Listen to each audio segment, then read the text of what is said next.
Salut à tous, bienvenue dans The Programmatic Society, un programme qui vous propose d'entendre chaque semaine la voix de ceux qui font le marché du programmatique en français dans le son, international dans le ton. Une émission soutenue par Orange Advertising, Solocal, Smile Wanted, France Télévisions Publicité et OneTrust, avec pour partenaire média Redcard, partenaire opérationnel, le MBA spécialisé Digital Marketing et Business de l'EFAP. Ce contenu est accessible également en podcast sur les principales plateformes d'écoute. Cette semaine, notre thème est le suivant. Campagne programmatique locale, comment ça marche ? Depuis le début de la crise sanitaire, les commerces de proximité ont enregistré une baisse de 40% de leur activité. Saviez-vous que 7 Français sur 10 déclarent avoir peur de voir leur commerce de proximité disparaître ? Afin de redynamiser les ventes et rendre de nouveau attractifs les commerces de proximité, le programmatique local pourrait avoir une carte à jouer. Afin de mieux comprendre les enjeux, nous demanderons à nos invités 1. Ce qui différencie le programmatique local du programmatique national. 2.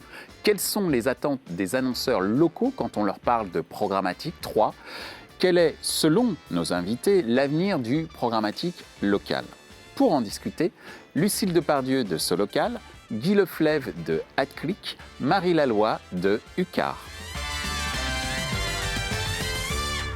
Bonjour à tous, bienvenue dans ce numéro de The Programmatic Society qui aujourd'hui va s'intéresser au programmatique local avec 3 invités, 2 invités en plateau, en l'occurrence Lucille Depardieu de Solocal ici présente et également Marie Laloy de chez Ucar et pour la première fois en duplex depuis chez lui. Notre ami, j'ai notre ami puisque nous le connaissons pour la plupart depuis longtemps, Guy Leflève, qui est donc le fondateur de AdClick. Première question pour cette émission, et je te demanderai, Lucille, d'y répondre. Qu'est-ce que les campagnes programmatiques locales évoquent pour toi ? Alors, le programmatique local, je pense que c'est la continuité du programmatique, ce qui devait découler au fur et à mesure de ce qu'était le programmatique national, amène vers une précision et une géolocalisation. On est passé d'un média planning à une audience planning pour finalement se retrouver maintenant, je pense, sur du géoplanning. Le programmatique local, c'est pouvoir donner accès à des annonceurs locaux à des technologies programmatiques, à des carrefours d'audience auxquels ils n'auraient pas pu avoir accès de par des budgets qui ne sont pas les mêmes entre les annonceurs nationaux et les annonceurs locaux. Merci Lucille. De ton point de vue, Guy, sur la base de ce que vient de nous dire Lucille, et notamment sur la notion de géoplanning, qui je crois est aussi un concept qui t'est cher, qu'est-ce que tu peux nous dire sur ce qu'évoquent pour toi les campagnes programmatiques locales ? Oui, tout à fait en phase évidemment avec Lucille, mais ça c'est logique, on a un ADN qui est assez proche. Apporter le programmatique, enfin en tout cas on va dire au-delà du programmatique, c'est apporter la compréhension ou la façon d'utiliser le digital pour des campagnes de proximité. Oui, c'est aujourd'hui réduire un petit peu l'écart qu'il y a entre ce qui se passe dans la tech parisienne, qui est formidable, parce qu'il y a beaucoup de choses, et on va dire le retail en local principalement, qui va avoir besoin de comprendre et d'utiliser de façon claire des campagnes auxquelles ils n'avaient pas accès parce que les technos étaient compliqués, sont compliqués toujours pour eux, et il faut leur simplifier la vie sur la prise de parole en local, sur le digital, quels que soient les leviers d'ailleurs.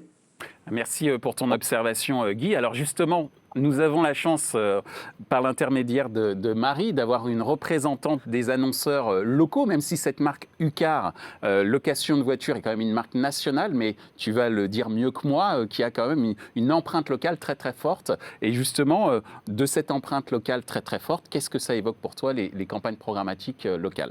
Exactement, Michel. En fait, on est un réseau de 150 agences de location de voitures et de partage automobile qui a la particularité d'œuvrer vraiment dans la proximité. Donc, on est rarement en gare et jamais dans les aéroports, mais plutôt dans les centres urbains et périurbains. Et donc, la programmatique, elle doit nous permettre de cibler à la fois des audiences comportementales qui sont dans une démarche soit de déménagement, de recherche de véhicules, de tourisme, voire même des artisans qui cherchent des véhicules pour un surplus d'activité, par exemple. Donc du comportemental et du géo-targeting À peu près entre les différents types de communes, on va être entre 5 et 15 km autour de l'agence de location. Donc la programmatique locale, c'est vraiment cette symbiose entre à la fois un ciblage comportemental qu'on pouvait utiliser auparavant sur des campagnes nationales, mais également ce ciblage local. Sachant que dans la location de voiture, tu peux très bien rechercher un véhicule à Marseille alors que tu habites à Paris. Donc, on doit pouvoir jongler entre ces différents types d'audience. Alors justement, merci Marie, parce que tu me permets de faire une transition sur cette seconde question. Puisque tu viens de le dire, on peut tout à fait être à Paris et rechercher un véhicule sur Marseille. Mais en termes de stratégie de communication, j'allais dire même de stratégie opérationnelle, qu'est-ce qui différencie le programmatique local du programmatique national? Lucile, de ton point de vue, notamment chez Solocal, où justement vous avez une stratégie d'approche à la fois nationale et locale, l'usage des outils programmatiques que tu peux en faire, quelles sont les différences que tu vois? Et aussi, sur le plan business, quelles sont les différences que l'on peut noter? Bien sûr, d'un point de vue déjà opérationnel, chez Solocal, ça fait longtemps qu'on travaille avec les annonceurs locaux.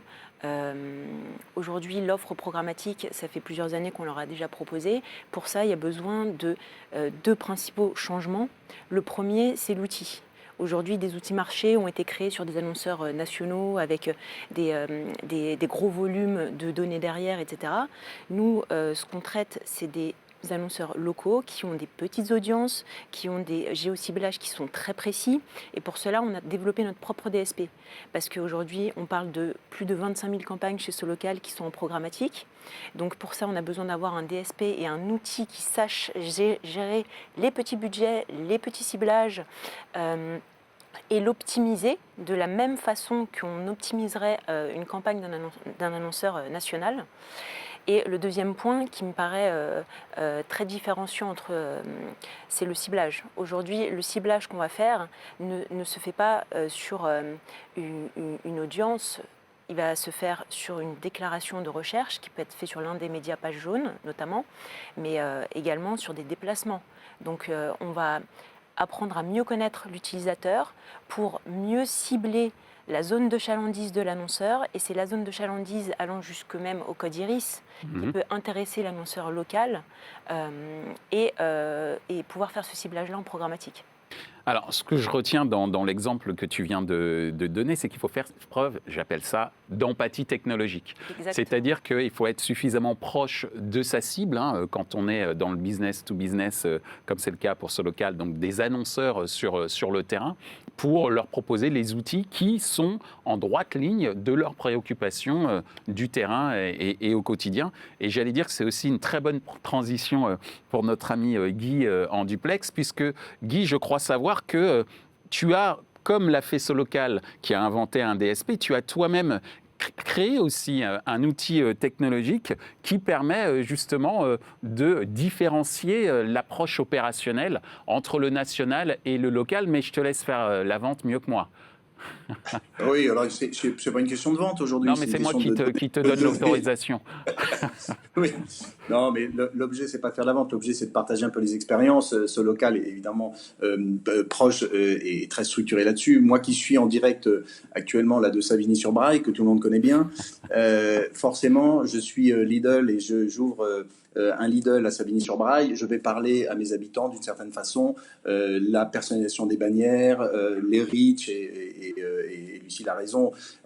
La grande différence entre le national et le local, c'est quoi? C'est le grand et le petit. Donc ça veut dire quand on fait du petit, est-ce qu'on a le risque suffisant? Est-ce qu'on va avoir suffisamment de performance? Est-ce qu'on va suffisamment bien parler à nos habitants autour de Savigny-sur-Braille? Donc aujourd'hui, on arrive avec tous les outils de Solocal, notre façon de faire aussi avec nos outils à nous, on arrive à faire des choses plus fines et qui permettent en fait de donner l'accès, non pas à l'utilisation du programmatique par eux-mêmes parce que c'est trop complexe, c'est trop compliqué. En revanche, faciliter l'accès, soit en opérant pour eux, soit en leur mettant, comme on l'a fait nous, une plateforme à disposition où ils sont autonomes dans la décision de choisir tel ou tel levier digital, géolocalisé bien sûr, C'est la grande nouveauté depuis quelques mois, quelques années maintenant. Ça va commencer à faire un peu de temps. Et c'est une grande chance de réduire ce fossé parce que voilà, notre responsable de magasin Sévigny-sur-Braille, si on ne vient pas le voir et si on ne lui propose pas tout ça, il ne va pas pouvoir faire de choses particulières et il ne profitera pas de ces essors technologiques, ces évolutions technologiques qui sont extrêmement intéressantes pour le retail, quoi. Alors, comment ça se passe, Marie, pour l'agence UCAR de, comment t'as dit, Savigny sur quoi? Savigny-sur-Braille. Savigny-sur-Braille. Je ne suis pas sûr que... alors, à toi de me dire s'il y a une agence ou pas. Je suis pas sûre de maîtriser la géographie avec cette granularité-là. Mais on en a une à Brétigny-sur-Orge, si tu veux, Guy. Mais effectivement, ce qui est très intéressant à travers ce que viennent de nous dire Lucille et Guy, je parlais moi d'empathie technologique, mais c'est également une empathie opérationnelle. Et tu le disais tout à l'heure, UCAR est à la fois une marque nationale et une marque locale. Et comment tu différencies justement l'usage du programmatique dans ces deux cas de figure que sont le national d'un côté et le local de l'autre? Alors, je pense que la programmatique, aujourd'hui, elle a une puissance de ciblage qui est incontournable, que ce soit à niveau comportemental ou géographique. Maintenant, quand tu traites de réseaux de proximité, je ferai la différence entre la grande distrie, où on est très orienté drive to store, et ce qu'on va pouvoir calculer en termes de KPI, c'est les visites en magasin, par exemple, avec des SDK dans les applis, etc. Nous, on est moins orienté drive to agency, un peu comme les agences immobilières, tu vois. On va être plutôt sur des KPI qui sont orientés, bien entendu, réservation en ligne et parce que la programmatique, c'est aussi du mobile, appel téléphonique. Aujourd'hui, sur 100 contacts qui proviennent du digital, on va avoir 10 réservations en ligne, sonnantes et trébuchantes, et 90 appels téléphoniques. Voilà. C'est une réalité qu'il ne faut pas négliger. Exactement. Donc, je trouve qu'un des enjeux, et ce qui va différencier un peu la partie programmatique locale, c'est qu'on va tracer d'autres types de comportements pour identifier si nos campagnes sont performantes ou pas. Donc le call tracking, c'est un des piliers pour moi de la programmatique locale. Il doit clairement s'accoster à des campagnes et aux outils qui permettent de piloter cette programmatique. Call tracking plus fort que le clic. Exact. Ah bah oui, ouais, parce qu'en fait, le click to call, il y a quand même une sacrée déperdition jusqu'à l'abouti. Donc le call tracking est vraiment plus puissant que le clic. Je te remercie, tu me donnes à nouveau une transition merveilleuse, puisque effectivement, puisqu'on a parlé de ce qu'évoquaient les campagnes programmatiques, on a évoqué la différence entre le programmatique local et le programmatique national. Et tu viens d'aborder, j'allais dire, un KPI, une Key Performance Indicator très, très important, un Key Performance Indicator très important qui est le call tracking. Justement, la prochaine question, elle sera pour toi, Lucille. Quelles sont les attentes des annonceurs locaux quand on leur parle de programmatique ? Alors, je pense que l'annonceur local ne va pas forcément mettre de nom sur le mot programmatique. Lui, ce qu'il va aller rechercher, c'est un besoin. Et son besoin, ça va être sur une ouverture de magasin, toucher dans une proximité de ce magasin-là les bonnes personnes. Donc pour ça, que ce soit via le programmatique ou via d'autres leviers, finalement, ce n'est pas des mots qu'il entend parce que ce n'est pas des mots qu'il connaît. Quand on parle de clics, sur certains annonceurs locaux, on va être au maximum de la connaissance du display. Et c'est à nous, experts programmatiques, de pouvoir désacraliser certains mots programmatiques pour faire comprendre à un annonceur local qu'on peut répondre à son besoin par des leviers finalement qui concernent les sociétés qui sont capables de gérer le programmatique. Donc les KPI d'un annonceur local sont assez simples et doivent être surtout très parlantes pour lui. Quand on parle de Drive to Store, c'est un des produits que Solocal met en avant parce qu'on estime que qu'est-ce qui a plus de valeur pour un annonceur que de constater qu'il a plus de visites dans son point de vente. Les retombées sont immédiates. Et il a tout de suite le retour sur investissement de son budget publicitaire. Il sait pourquoi est-ce qu'il a investi, qu'est-ce que ça lui a rapporté et physiquement, comment est-ce que ça a aidé à contribuer à sa marque. Ça veut dire qu'il faut les outils de mesure qui soient également mise à disposition par un opérateur comme Solocal ou une agence qui lui permettent de lire ce que nous, on traduit ici pour les spécialistes entre guillemets du programmatique. Nous, ce que l'on traduit à travers un certain nombre de jargons, il faut que pour lui, ce soit intelligible à travers son vocabulaire et qu'effectivement, au-delà de la partie opérationnelle, en termes de mesures également, qu'on puisse lui donner tous les indicateurs qu'il faut. Exactement. L'accompagnement est l'une des clés pour que l'annonceur local décide d'investir sur un levier qu'il connaît mal. Donc, au-delà j'allais dire, de la technologie, c'est le conseil en fait. Exactement. Très bien. Merci Lucille. De ton point de vue, justement, Guy, toi qui travailles avec pas mal d'annonceurs au niveau local, c'est quoi les attentes que tu entends de leur part, de la part des annonceurs? Les fonctions font qu'il y a plus ou moins de niveau d'expertise. Comme disait Lucille, il y a un moment donné, c'est le nombre de personnes qui sont venues dans le magasin et le chiffre d'affaires qui a eu lieu le week-end. C'est effectivement leur premier indicateur. Ça dépend vraiment effectivement de l'expérience et de l'expertise des uns et des autres. Sur le réseau Citroën, les responsables marketing des grands groupes financiers en local, avec qui on travaille régulièrement, sont assez capés. Donc, les indicateurs, ils les ont. Leur parler un peu de programmatique, de site digital à trust, de qualité de diffusion, de mesures, de KPI, ils peuvent l'entendre. Notre ami, puisqu'on travaille avec la Fnac et Darty sur leur campagne digitale multilocale, multi-device, notre ami Darty de Guéret, il m'a appelé en me disant on a cartonné ce week-end, on va démultiplier tout le digital sur tout le groupe. C'est tout. Et j'ai pas plus d'indications que ça. Et ça me suffit pour être heureux. Mais en même temps, je me bien savoir un petit peu plus sur les attentes et les mesures qu'ils ont. Mais, donc il y a des gros écarts entre les personnes.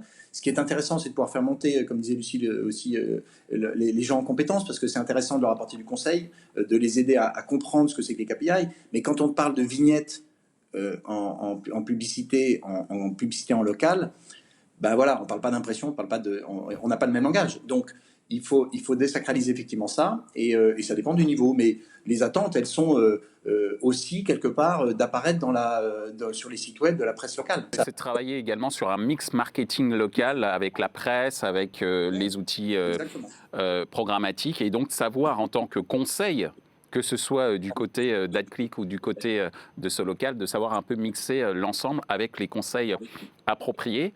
Et comme tu disais, il en faut peu pour être heureux, c'était trop facile à faire, je l'ai fait. Mais en même temps, pour que ces annonceurs soient très très heureux, il faut pouvoir les accompagner sur un laps de temps plutôt long, ce qui n'est pas forcément le cas en programmatique nationale, où on est parfois sur des coûts. Donc ça aussi, c'est un point qui est quand même assez important à noter. Tu me dis si je me trompe. Oui, non, c'est vrai, mais c'est surtout de leur faire percevoir qu'ils ont un nouvel accès à de nouveaux outils.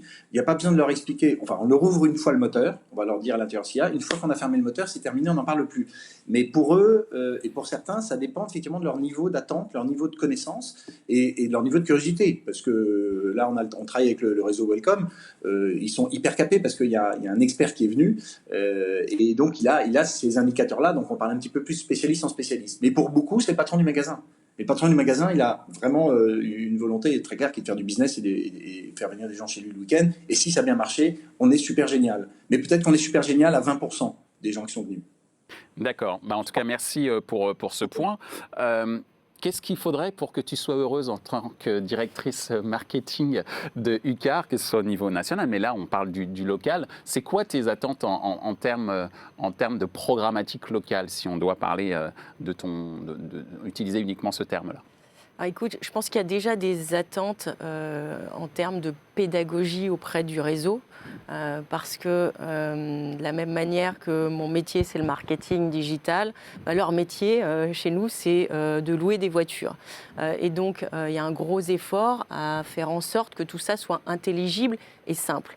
Aujourd'hui, par exemple, je passe par une plateforme qui s'appelle Géolide, qui me permet d'agréger plein de KPI, que ce soit des KPI de génération de trafic, des KPI d'appels téléphoniques. Et dès qu'ils reçoivent un appel, ils savent que cet appel provient de Géolide ou des campagnes AdWords, ce qui leur permet de toucher chaque jour un peu les impacts des campagnes qu'on fait, et puis le suivi de la réputation. Il faut qu'on sorte de nos jargons pour le local. Et ce qu'ils attendent avant tout, c'est qu'on leur génère des points de contact, du business, appel entrant, réservation en ligne, pourquoi pas drive to store, en fonction des business. Après, en tant que tête de réseau, je vais avoir d'autres problématiques. C'est-à-dire que l'agence qui est à Brétigny-sur-Orge, elle n'aura peut-être pas le même type de localisation que celle qui est en plein centre de Paris. Ouais. Et pas le même type de clientèle non plus. Elle aura peut-être plus de voitures que de véhicules utilitaires, elle aura peut-être pas de porte-plateau, de camions, alors qu'un autre aura plutôt des berlines, tu vois. Donc en fait, ce qui est le plus difficile à atteindre, c'est la dentelle et les points de dentelle. On fait du crochet, en fait, quand on fait de la programmatique locale. Et chaque agence est complètement différente, avec une localisation différente, des clients différents, des produits et des stocks. Mon parc, dans chacune de ces agences, il va être différent en fonction des mois, de l'année, en fonction de la saisonnalité et puis en fonction de leur zone de chalandise. Donc la grosse difficulté pour moi, et c'est le Graal, c'est d'aller atteindre ces points de dentelle sur chacun des touchpoints locaux. Donc d'une certaine manière, est-ce qu'on pourrait pas dire que le programmatique à terme, ça peut être aussi un outil de régulation logistique pour que les bons produits soient au bon endroit en fonction des remontées d'informations marketing? Alors ça c'est le flux retour. Ouais. C'est-à-dire te dire, il y a des signaux qui disent qu'il y a des gens autour de chez toi qui recherchent plutôt telle ou telle chose. Adapte ton parc en fonction de ça. Exact. Exactement. Très bien. Alors justement, il y a un mot que tu as évoqué, c'est la notion de pédagogie, mais c'est une pédagogie dont on a tous parlé, notamment quand on parlait d'empathie technologique, mais également le fait de s'adapter à la réalité sémantique du marché avec lequel on travaille. Donc ça veut dire s'il y a de la pédagogie, donc on forme sans le savoir un certain nombre de personnes qui sont soit nos clients, soit nos partenaires, soit nos collaborateurs. Et donc dans ce cadre-là, selon vous, quel est l'avenir du programmatique local? Enfin, c'est une piste que je donne. Peut-être que vous en avez d'autres. De ton point de vue, Lucille, comment tu vois l'avenir du programmatique local? Alors, je pense que le programmatique local, dans un avenir proche, c'est qu'il y a déjà des choses qui sont enclenchées. C'est avoir un accès à tous les leviers disponibles en programmatique. Aujourd'hui, la télé est en train de prendre le tournant. L'audio, quand on parle de DOH, tous ces leviers-là, en fait, viennent compléter la partie display de base du programmatique. Donc, c'est pour moi important que le programmatique prenne ce tournant-là et de continuer aussi d'être proche des attentes de nos annonceurs locaux, bien les écouter et comprendre leurs besoins. Et ça passe aussi par des facturations. Quand on est sur des magasins qui n'ont pas les mêmes budgets les uns en fonction des autres, ou qui ont des codes iris qui peuvent être concurrents et être sûr de ne pas cibler le voisin qui est à 2 rues, toutes ces problématiques-là doivent être prises en compte dans des plateformes qui peuvent les aider à gérer mieux leur budget, la facturation, comprendre les reportings et que tout soit assez fluide. Quand on parle de programmatique, il y a derrière le mot automatiser les choses. Et je pense que c'est dans ce sens-là que l'annonceur local se retrouvera avec les mêmes outils que les annonceurs nationaux aujourd'hui. Merci Lucille. De ton point de vue, Guy, à l'instant, Lucille nous a apporté le fait que, effectivement, l'avenir du programmatique local, c'est l'accès à des nouveaux leviers qui étaient jusqu'à présent inaccessibles, tels que la télévision, l'audio ou d'autres médias, peut-être demain le cinéma, on ne sait pas, tout est possible. En tout cas, le DOH, lui, c'est plus accessible. De ton point de vue, Guy, c'est quoi l'avenir du programmatique local ? Je suis d'accord avec Lucille. Très bon week-end à tous. Mais c'est très bien.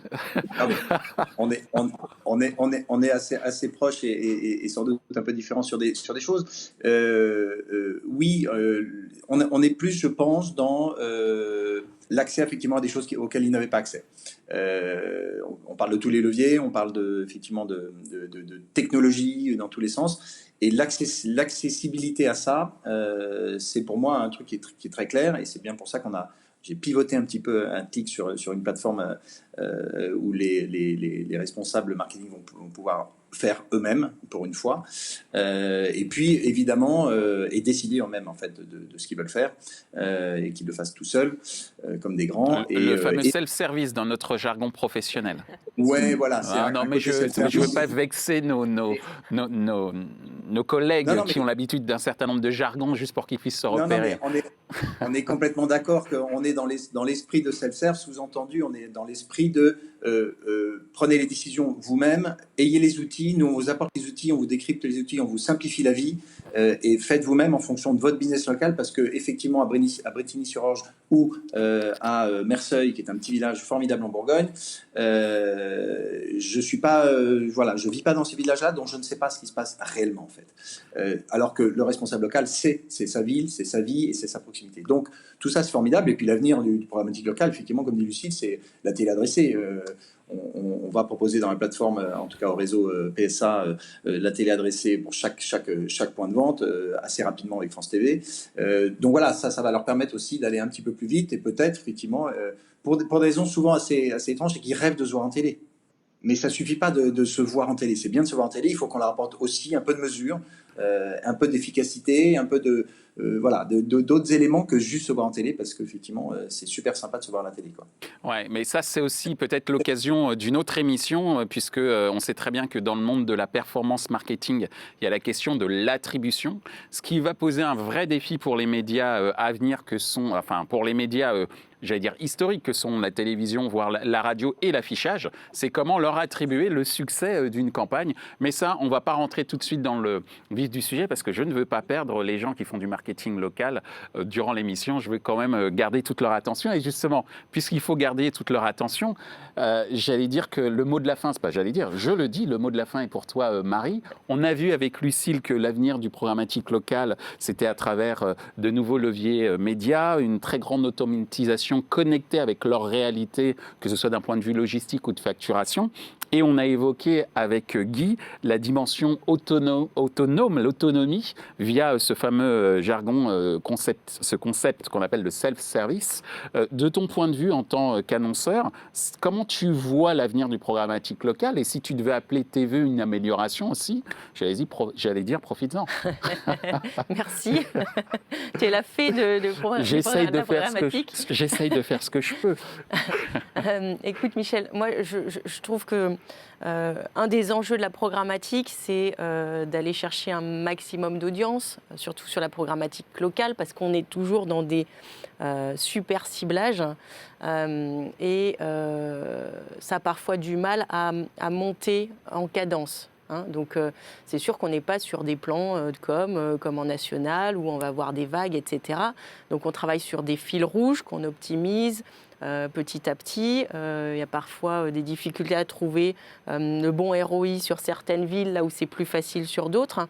Mais on est vraiment sur du fil rouge. Donc la diversification des leviers, des supports dont vous parliez, elle est intéressante parce que justement, elle doit nous permettre d'aller trouver un peu plus de reach sur des audiences qui soient les plus pertinentes possibles. En tout cas, pertinent, c'était le contenu de ce que vous nous avez évoqué pour ce concept qui n'est pas forcément très répandu, en tout cas au niveau du marché national de la publicité. Donc Guy, merci de nous avoir reçus en direct. Où ça ? Un plaisir. Un plaisir comme d'habitude, Michel. Merci à vous. Et t'étais où ? À plaisir. À plaisir, ok. Donc, en tout cas, Guy, merci beaucoup. Merci, Lucille. Ça m'a fait très plaisir de te revoir après aussi ces longues années. Voilà. Et merci, Marie. Même chose, ça m'a fait très plaisir de te revoir après ces longues années pour parler de programmatique locale. Et vous nous avez éclairé. Donc, encore une fois, merci. Plaisir partagé. Merci, Michel. Merci.